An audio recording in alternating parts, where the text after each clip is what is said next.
What's going on YouTube? Washington. This is Martin for here once again. What's going on YouTube? This is your boy Jamar DeFore here once again, filming video number 2 today. I just uploaded the Insecure review, so if you watch Insecure, if you want to know my thoughts about this latest episode, make sure you go over to the channel and check that out. I greatly appreciate it. So now we're here for the mess. We're here for the mess that is Love and Hip Hop Hollywood. Now, usually, for the past couple of seasons of Love and Hip Hop, granted it be Atlanta or Hollywood, I've been kind of meh. It's been a very long time since I've gotten excited about a Love and Hip Hop episode. But baby, Mona Scott, let me tell you something.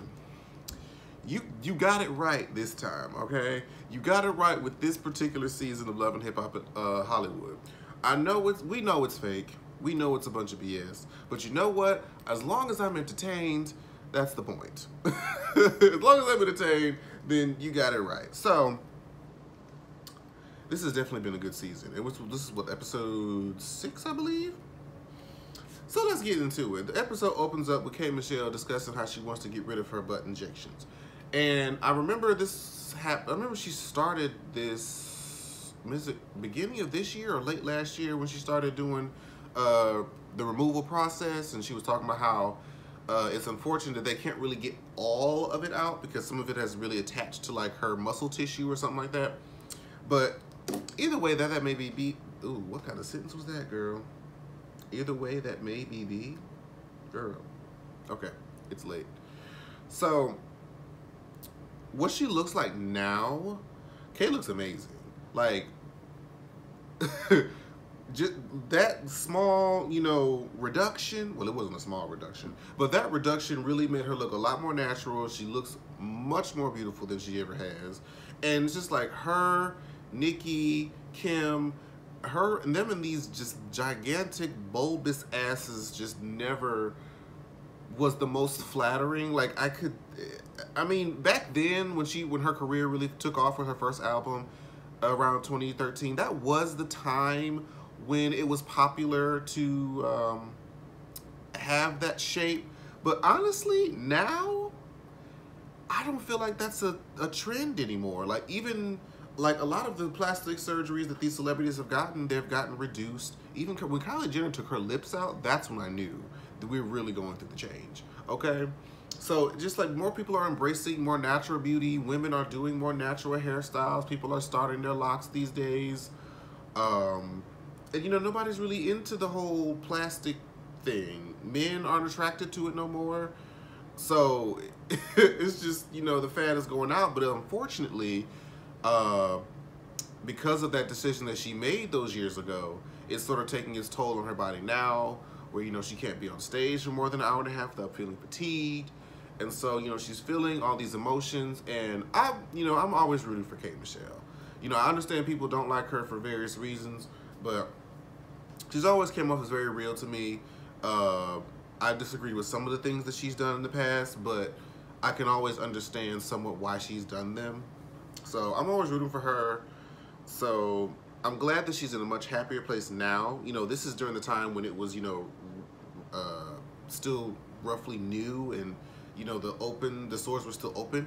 So I'm glad that she made it out. So I'm glad that she's able to showcase this side of herself and showcase how plastic surgery and just emphasizing natural beauty. So shout out to K. Michelle. She did make a point how while she was going through the process, Moniece was the one who was there for her, checking on her every day. And there are these other people that she's, like she said, paid rent for, made famous, who she's just been there for in regard, for whatever regard.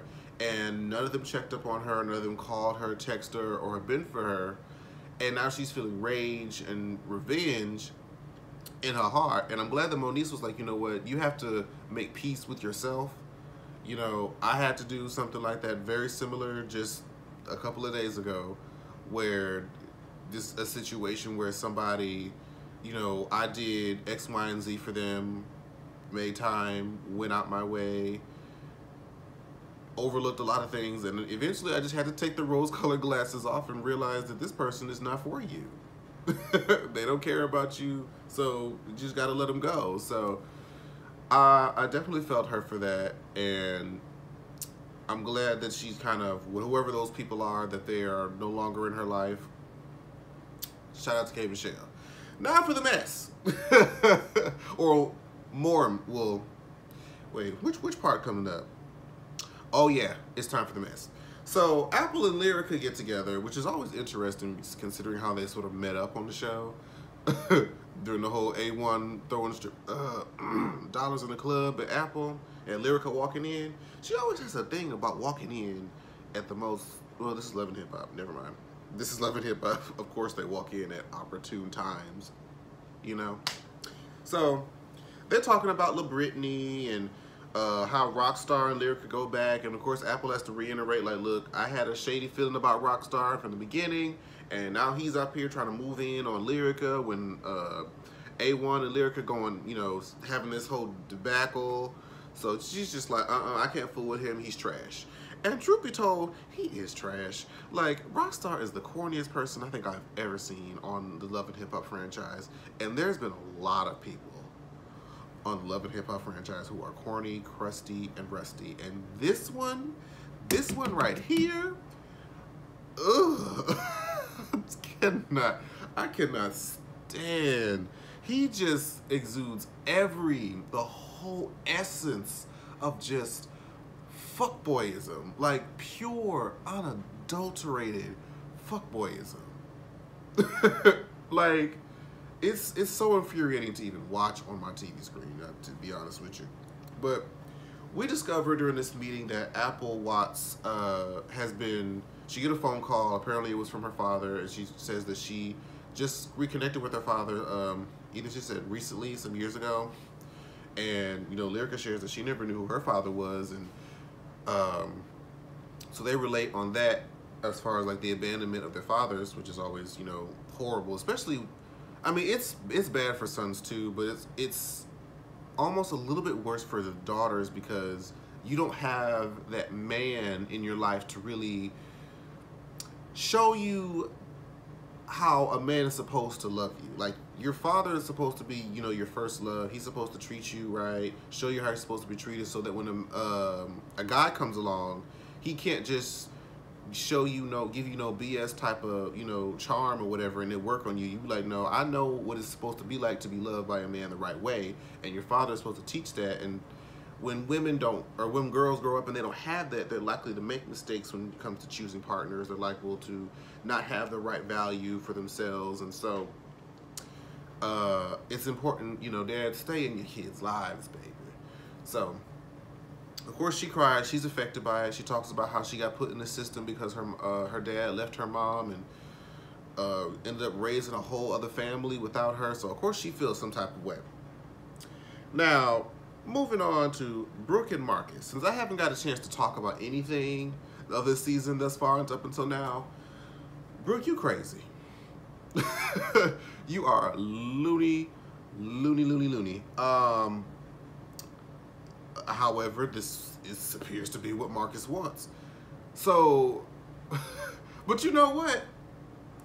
At the same time, Brooke, you ain't shit. Because I'm glad Marcus brought this up, because just was it last season? It had to have been last season. You was doing your own thing with Booby and not paying Marcus hardly little to no mind.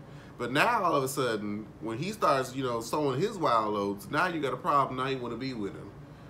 Okay. All right, Brooke. But I guess, you know, you can change your mind. You can realize what's right for you, what's wrong, maybe, whatever. I don't know. But all I know is, I guess, Marcus, if it works for you, whatever, because that would have been a situation had homegirl actually been pregnant. Ooh. And of course, Brooke being messy. Brooke's just being so messy. But onward to Akbar, Tierra, Paris, Nikki, and the sister wives. Like, I was so baffled and confused this episode and then the last episode, and I guess the preview for the next episode kind of, well, it doesn't really clear it up because I'm still confused. Like, when they brought, okay, the fact that somebody who's big, strong, light-skinned with light eyes is cheating is not a surprise to me. that's not a surprise to me that he's a womanizer. Now, when they met up with that wife and she says maybe y'all, the fact that she was just deflecting, not almost like she didn't understand what Nikki and Paris were telling her, I was like, something ain't right. Like, I think they asked her, like, do you have an agreement? And she's like, y'all don't know what my agreement is. Are we supposed to be on here on business? And y'all don't know what y'all friend going? I'm like, huh? What? I don't follow. I don't understand. You're not upset at your husband cheating? You know about Tiara? Is it open? Because they asked, was it open? And I swear she said no.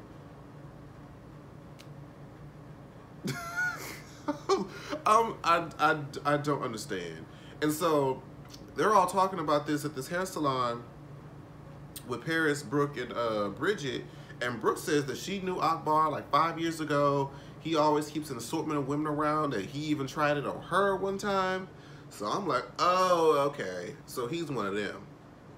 And the thing is, it's crazy how he had the nerve to try to be like controlling the Tiara, talking about where she going, who she with, like he give a damn.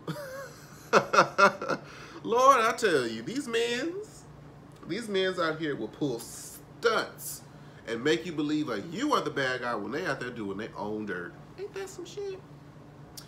But she says that he actually, Brooke saw Akbar out with some light-skinned girl, and Paris like, okay, is this the girl? Showing her the wife, like, no, she's chocolate. The one I'm talking about is a light bright.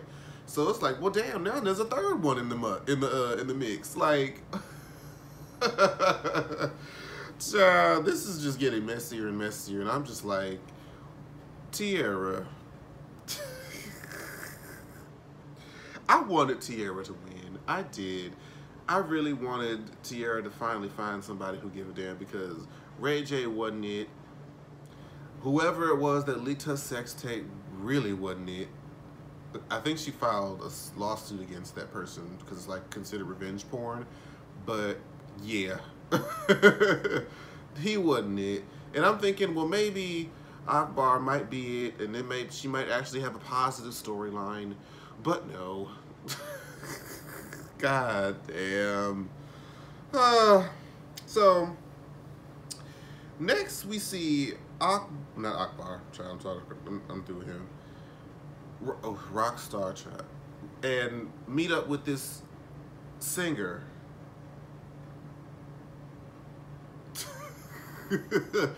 Amber Diamond.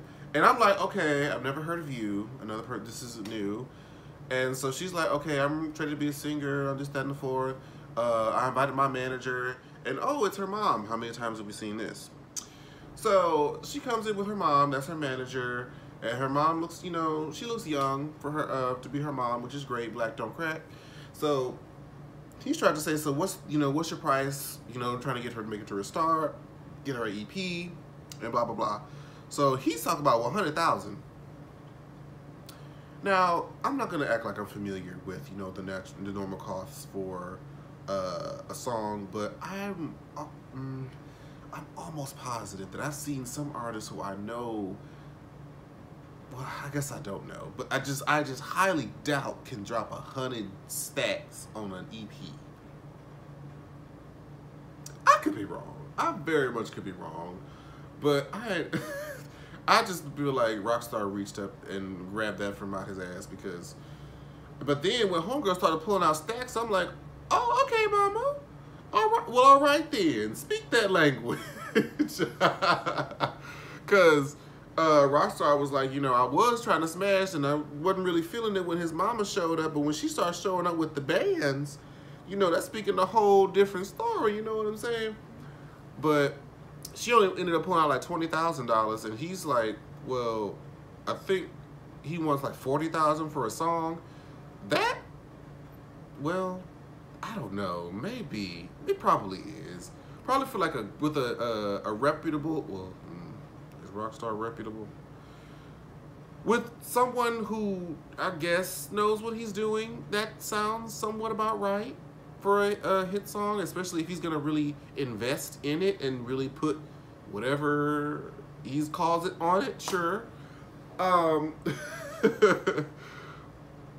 So she says she gives him $20,000 now, and then I guess $20,000 later after the song is created and mixed or whatever. I'm like, okay, girl. Miss Sean Love is the name of her mama. So shout out to her for, you know, trying to support her daughter. Girl. In the next scene, when Amber Diamond is singing, ooh-wee. She said something about, it's a drive-by. It's a drive-by. Ooh. I'm like, ooh. Shit. No, ma'am. Absolutely not. Return to sender. Girl, you was not no singer. You ain't even close. And what made it worse is Rockstar ain't shit. Because he's like, Whitney, Mariah, and then Amber Diamond. I said, Whitney is turning over and doing somersaults in her grave for you to even utter her name with this bitch. How dare you? Ooh, Amber. No, ma'am. You ain't got it. It's not even all the auto-tune in the world could fix that. I'm just saying. But he's like, I don't know how I'm gonna do this. And the thing is, she's going on and on about how her mama be like real critical of her and this, that, and the fourth. And again, Rockstar ain't shit because he's over there playing the smallest violin. He's saying that your mama better love it because that money is already deposited to the account. And he's not getting it out. I was like, oh my God. So, moving along, Apple finally talks to her dad. And her dad does look like the type that would do the things that he did, because he just has that look. And he says he gonna try to say something he didn't know that she was in the system. I bet you didn't know. Like, when you completely abandon somebody, you're not really keeping track of that person's life. Like, if you're not keeping track of her life and keeping in touch with her, how would you know that you're in the system? Don't you? How you gonna try to make that an excuse? Oh, I didn't know. Well, I bet you made sure to keep track of them 4 other kids that you had after her and just left her out there, didn't even care. You didn't hear from her for years. So what did you think she was doing? Like, did you just assume that her mama was, you know, taking care of her? I don't know what the nature of her, the daddy and the mama's, whatever they had going on. And she really didn't specify it either. She just said that her mama got caught up. We don't know if it was in drugs, sex work, what have you. It really doesn't matter. But what does matter is the fact that you initially left in the first place. Okay? Even if the relationship between the dad and the mom didn't work out, that doesn't mean that you have to leave the kids. She was a baby, apparently, when all this happened. So, you ain't shit. No matter how you want to spin it, I didn't know this, that, and the 4, whoop, whoop, whoop, none of that matters. You ain't shit. That's just what it is. So, Lyrica and A1 finally meet up after having, you know, this whole spat and debacle about, you know, between La Britney, K. Michelle, Safari, all of this stuff. And so she meets him up and looks him in the eye and says, I want you to know that nothing happened between me and Safari. Don't let K. Michelle spread this rumor, this, that, and the 4th, and blah, blah, blah. But here's the thing. I don't believe her. I don't believe her for 1 second, to be completely honest with you. I believe that she did it. I believe, because she was exhibiting all the behaviors of being guilty, and Safari confirmed it. Because, you know, Ray J duped his ass to tell the truth. I believe he did it. I believe that she did it. So, well, next episode should be very interesting because they all meet at the table, and I think that's when A1 leaps over the table like a chimpanzee. So that's gonna be fun to watch. But this says that, you know, because of how LaBrittany disrespected Lyrica, A1's not gonna work with her anymore. So they're like trying to mend things, and she feels like, oh, you know, I feel like I know the reason why I'm so emotional. She pulls out the pregnancy test, says that she's pregnant. Now, I was watching a video about how Lyrica says that, first of all, she's not going to be on the next episode, but the next season of Love and Hip Hop because of, you know, the backlash or whatever. And she already kind of confirmed, she posted a picture about being pregnant, but then deleted it. I guess she was trying to wait for this episode to air. She probably thought it was going to be last week, but it was this week. So she prematurely uploaded it. So anyway, I guess they want to plan something together with A1's family and Lyrica's mom, because I don't think she's shown any other family members on camera, to share the big news. Now, y'all both know that how this is not gonna work out how you want it to go. You know that's not how it's not about to go. But you know what? Wishful thinking. Wishful thinking. So let's see. Where are we at? Oh. Okay. So before we get to the really messy part at the end with the dinner, well, actually, no, I did that already. Yeah, they met up with the wife or the girlfriend or whatever at the gym. She says that she knows about the situation. So that whole thing is, and I want to see his explanation, because he sat there and looked at Tiara in the face and talked about, I'm only dealing with one woman, but then now you saying I invest in women. What the fuck does that mean? And then the wife talk about, I'm number one, she's number two. If anything, if you join us, you're going to be last. What? You are sharing this man as a system, and you're looking at me like, I don't understand that. That makes no sense. But whatever. That's your business. Lastly, Lyrica shows up to dinner with A1, and it's A1's mama, brother, and his wife. And they walk in, and already the brother is like, what's she doing here, bruh? I thought you was getting divorced, bruh. And she's like, why are we doing this already? Like, I ain't even sat down in my chair. Y'all already coming for me. So, which is natural. And then the sister-in-law is like, well, should I show all the things that you told me when he wasn't coming home and da-da-da-da-da-da-da? I'm like, girl, what's your damage? Because it seemed like you shouldn't really be that involved. And I mean, like, because for her to divulge these things to you, I assume y'all had some sort of friendship where she felt, you know, comfortable saying these things to you. And Lyrica said in the confessional, like, I didn't think that she would go back and tell everybody. Like, is she gonna hold that against me? Like, girl, please. And then she got up, and then this is when the mama came. And when the mama came, the sister-in-law got into it with she started calling her, like, ask your daughter what's going on, and blah, blah, blah, all this yelling.